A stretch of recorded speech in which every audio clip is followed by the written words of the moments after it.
Fantastic. Yeah, can you see my screen there? Yeah. Yes, absolutely. That's perfect. Yeah, thanks so much. It's great to be here. I'm a long-time listener to TALMO, first-time caller or presenter. So I'm Josh Lim. I'm a STEM learning technologist at the University of Bath. I support academic staff with their use of technology. And what I want to talk to you about today is, colour in plots. So we use colour in figures to help us communicate and reinforce our messages. The big issue is that people can perceive colour in differently and can miss this message. This prompts the question, how do we use colour in an accessible way where we do use it? So I'm going to share 3 principles for how to use colour effectively and hopefully in an accessible way. Obviously, if you can't see, or if you can't perceive the plot at all, then the other alternative formats that you kind of have to explore. But this is thinking about actually just using colour in a good and responsible way. So first, I want to talk about how we use colour, and I'm just going to restrict myself to actually thinking about plots. But many of the points also carry across to using colour in other types of diagrams and figures.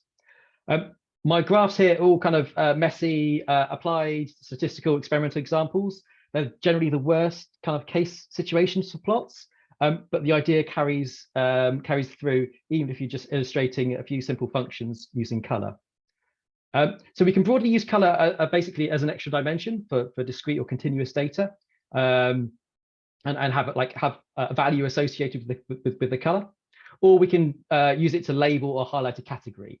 So it could be some data, different types of data series. You can even use it to think about colour coding text as well. So the problems with colour are that that varying degrees of colour perception are really common. So 1 in 8 Eurasian males have some form of colour blindness. This is high enough that if you submit a paper to a journal and have 3 male reviewers, sometimes not uncommon, then there's a 23% chance that at least one of them's colourblind. The other kind of issue is basically distinguishing similar data points and sets with colour. So basically, not everyone can perceive or tell the difference between red and green. So many people in this talk, we've got 100 here, won't be able to perceive the 6 in this sort of figure A, and definitely can't see it in the black and white. So this is an Ishihara test. But by choosing our colours more carefully, so we've done is, I think, shift the lightness in this case, you can actually make out this 6 a bit more easily, potentially. It's still a bit of a stretch. Also, why else have we got to be careful of colour? Well, artifacts. So I've got 2 plots of a normal or Gaussian distribution here, and you can see by, if you have a kind of a rainbow use of colour, we kind of perceive colours differently. So you kind of end up having these kind of lines or bands where actually, the whole distribution is obviously really smooth. And also, what the other issues? We still may want to print in black and white. So for thinking about users with digital fatigue, they don't actually just want to look at a screen all the time. So sometimes printing something out is really important.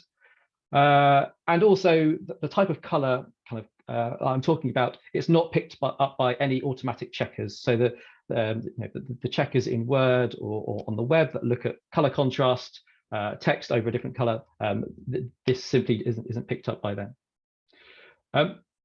I think, on interest of time, I'm going to skip over my slide on color blindness. I will be sharing the slides after this. But what I'm going to do, I'm going to present basically kind of 3 simple principles that we can kind of apply when we're constructing our plots.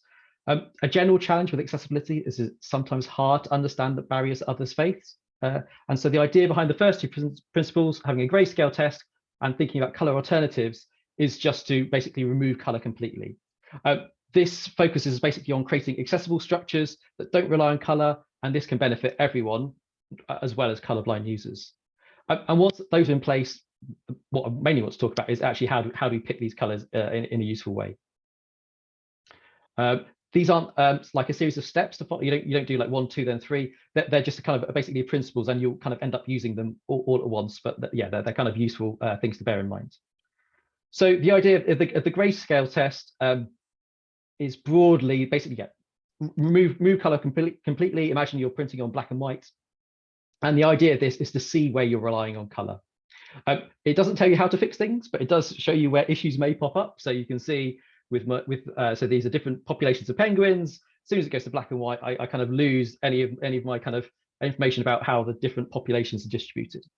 And yeah, that's probably all I wanted to say about the grayscale test. It's just a useful thing to have in your back pocket, just to think, where am I relying on color? And then building on that, the idea is still thinking in monochrome. What options can we do to make this easier to perceive without color? And really, the kind of takeaway here is that shape is your friend. So whether making the lines a different kind of pattern, or making the markers slightly different, that can be really useful. So in this scatter plot example, I've just added different markers for the different points. It's still more challenging to read it in black and white than it is in color.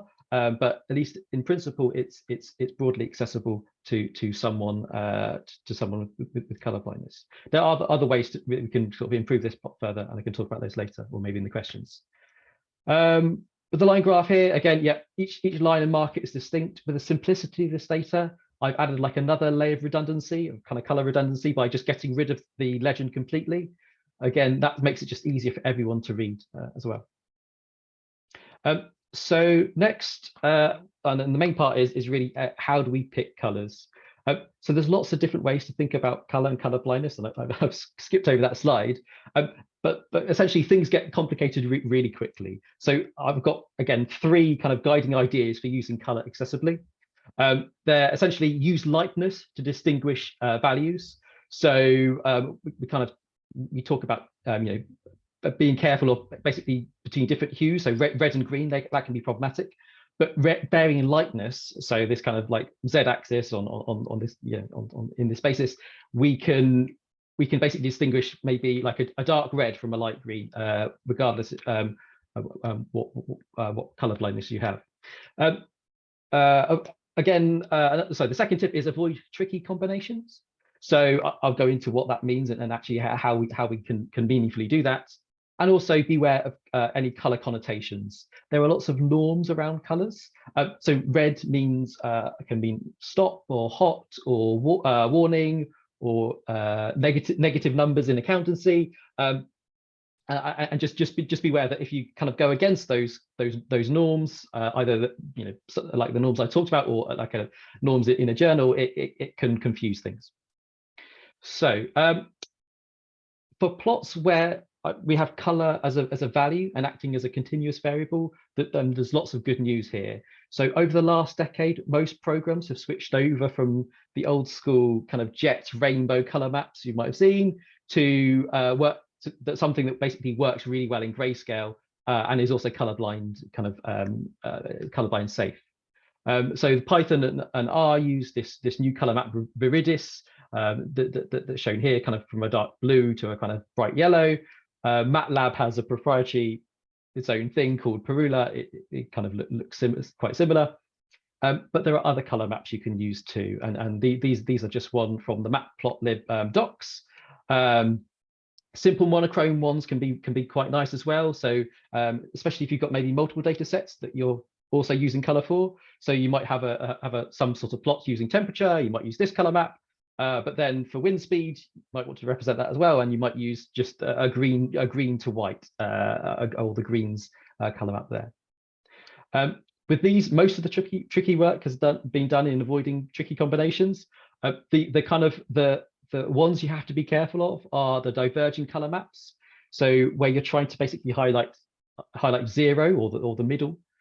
It can be really tricky to discern if you're slightly positive or negative, basically those low values, especially for people with color blindness. So that's something to bear in mind. If you are thinking about a diverging color scale, just bear in mind it's going to be tricky. And just, yeah, again, that comment about color connotations, there's just a cognitive thing. It's not related to color blindness at all.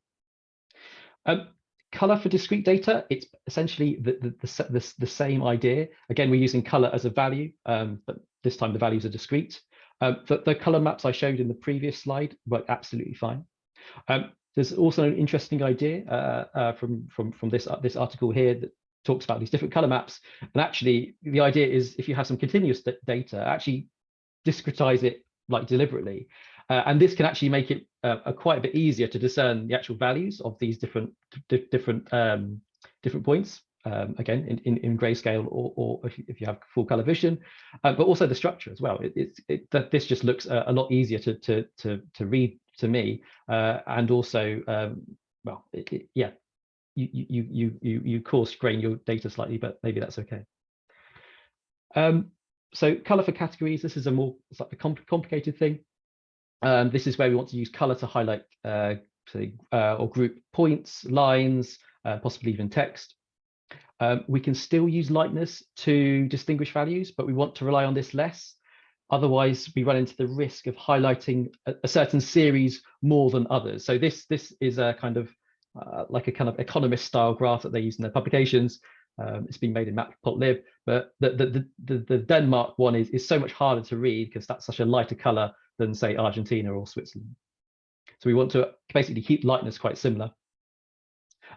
With tricky color combinations, again, it's really useful to think actually how many colors do you actually need. This can avoid or sidestep some issues to make reading the legend easy. So in this example, a lot of those lines are just gray, and we don't actually know which countries they are. They just give us some information, and it depends what message you're trying to communicate. And use an accessible color palette. So I'll talk about that more on the next slide. With color connotations, again, check if there's any consistency or logical errors in your choice of colors. Oh, and the other sort of thing I want to bring your attention to, so on this chart here, I've only used two different line styles. So there's solid lines or dot dashes. I could have used more, but sometimes kind of creating a different line style for everything just adds, basically makes reading the legend harder to decode. So now I want to talk about, if you are, you've got a set of lines, how are you going to color these? The kind of, again, the good news is actually the defaults aren't too bad now. So in R, they've kind of, I think in the last few years, they've kind of redone this so it's colorblind friendly. Matplotlib is okay, but I think there is a red and green that's slightly problematic. But there is a better one that I've kind of listed here. Yeah, you can get by with those. Obviously, you might not want to use the default color cycle, in which case you can switch those elements around and just use the color cycle in a different order. But sometimes you might have some specific colors in mind. And so there are two tools that I'm going to suggest to help you pick those colors. The first is a very old one. It's called Color Brewer. You can access it via a website, or actually there are kind of libraries as well. Yeah, essentially you can pick. I've got qualitative data. I've got 5 data classes, and it's giving me a bunch of color schemes. And those are generally colorblind friendly. Just to let you know, Josh, only 1 minute to go. That's fine. That's fine. The last cool tool is Adobe Color. This is a relatively new tool. Essentially, you can pick up to 5 colors, and it gives you the kind of these lines of confusion where it kind of brings in kind of our understanding of color theory to where there could be color conflicts. Another tip: avoid basic colors. So basically, fully saturated colors, fully red is problematic. It's better to have some other component of color, so colorblind users can also pick that out. I just want to basically wrap up now and stop talking. Please do use color. It's really useful for lots of students, but also you have to bear in mind that actually not everyone perceives color, and it's important to use it in a color friendly way. And I'll stop there for questions. Thanks. Thanks a lot, Josh. And again, just right in time.